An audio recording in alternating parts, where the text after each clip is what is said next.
केवल भगवान की पूजा से ही क्यों बचा हूँ? अच्छा ये बताओ, आपकी आंखें हैं कि नहीं है। किसने दी? मम्मी पापा ने दी। अच्छा, तो आपकी मम्मी पापा के पास फैक्ट्री होगी आंखों की? तो हमें भी दिलवा दो 3-4। है फैक्ट्री आपके मम्मी पापा के पास?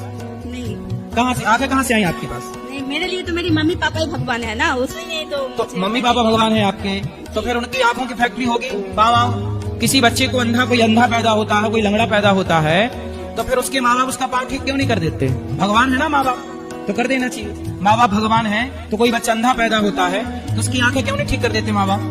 उत्तर दो। है इसका उत्तर आपके पास? नहीं क्या उत्तर है इसका? नहीं उत्तर नहीं है। आप जब माँ के पेट में थी तो आप पेट से जब बाहर आ गई तब आंखें लगी थी कि पेट में ही लग चुकी थी?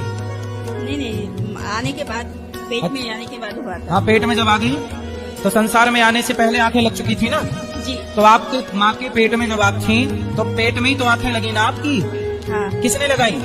माँ गई थी लगाने? नहीं। फिर कौन गया था? आपके बच्चे की आंखें हैं तो उस बच्चे की आंखें आपने लगाई हैं? नहीं। किसने लगाई? बोलो किसने लगाई? वो तो भगवान ने ही लगाई है। तो जिस परमात्मा ने देखने को आंखें दी, चलने को पाँव दी, उस परमात्मा को तुम 10 रुपए का भोग लगाने के लिए कह रही हो। अरे पहले भोग भगवान को लगा दो, फिर सबको बांट दिया करो। गरीबों को बांटो, मना थोड़ी कर रहे हैं। आप भी खाया करो तो पहले भोग लगाओ फिर खा लो। बच्चे को खिलाओ पहले भोग लगाओ। भगवान थोड़ी खा थोड़ी जाएंगे पूरा। एक इंसान, ये देखो कुत्ता होता है ना, कुत्ता जानते हो?